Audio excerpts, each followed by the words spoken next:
मेरा धन्य भाग्य है, भगवान विष्णु ने मुझे राजा बनाकर मेरे हृदय में अपनी भक्ति भर दी है। अनंत शयन तीर्थ में शेषशायी विष्णु के श्री विग्रह को स्वर्ण और मणियों की मालाओं से समलंकित कर महाराजा चोल मदोन्मत्त हो उठे। मानो वे अन्य भक्तों से कहना चाहते थे कि भगवान की पूजा में मेरी स्पर्धा करना ठीक नहीं है। वे भगवान विष्णु का चिंतन करने लगे। यह आप क्या कह रहे हैं?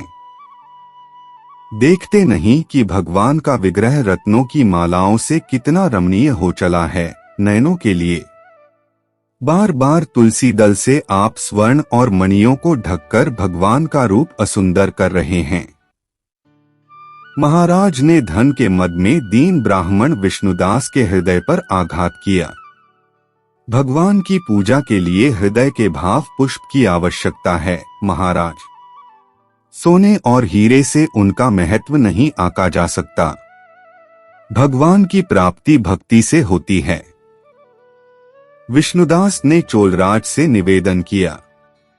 भक्त ब्राह्मण विष्णु सूक्त का पाठ करने लगे। देखना है पहले मुझे भगवान का दर्शन होता है या आपकी भक्ति सफल होती है। राजा ने कांची निवासी अपनी एक दरिद्र प्रजा को चुनौती दी। वे राजधानी में लौट आए। महाराज ने मुद्गल ऋषि को आमंत्रित कर भगवान के दर्शन के लिए विष्णु यज्ञ का आयोजन किया।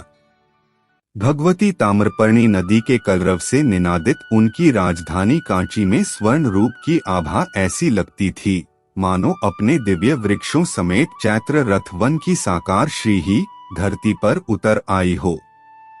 वेद मंत्रों के मधुर गान से यज्ञ आरंभ हो गया। कांची नगरी शास्त्रज्ञ पंडितों और मंत्रदर्शी ऋषियों से परिपूर्ण हो उठी। दान दक्षिणा की ही चर्चा नगरी में नित्य होने लगी। इधर दीन ब्राह्मण भी क्षेत्र संन्यास ग्रहण कर अनंत शयन तीर्थ में ही भगवान विष्णु की आराधना, उपासना तथा व्रत आदि का अनुष्ठान करने लगे। उनका प्रण था कि जब तक भगवान का दर्शन नहीं मिल जाएगा तब तक कांची नहीं जाऊंगा। वे दिन में भोजन बनाकर भगवान को भोग लगाने पर ही प्रसाद पाते थे। एक समय 7 दिन तक लगातार भोजन चोरी हो गया। दोबारा भोजन बनाने में समय न लगाकर वे निराहार रहकर भगवान का भजन करने लगे। 7वें दिन वे छिपकर चोर की राह देखने लगे। एक दुबला पतला चांडाल भोजन लेकर भागने लगा। वे करुणा से द्रवीभूत होकर उसके पीछे घी लेकर दौड़ पड़े। चांडाल मूर्छित होकर गिर पड़ा तो विष्णुदास अपने वस्त्र से उस पर समीर का संचार करने लगे। परीक्षा हो गई। चांडाल के स्थान पर शंख, चक्र, गदा, पद्म धारण कर साक्षात विष्णु प्रकट हो गए। अलसी के फूल के समान श्याम शरीर की शोभा निराली थी। हृदय पर श्रीवत्स चिन्ह था। वक्ष पर कौस्तुभ मणि थी।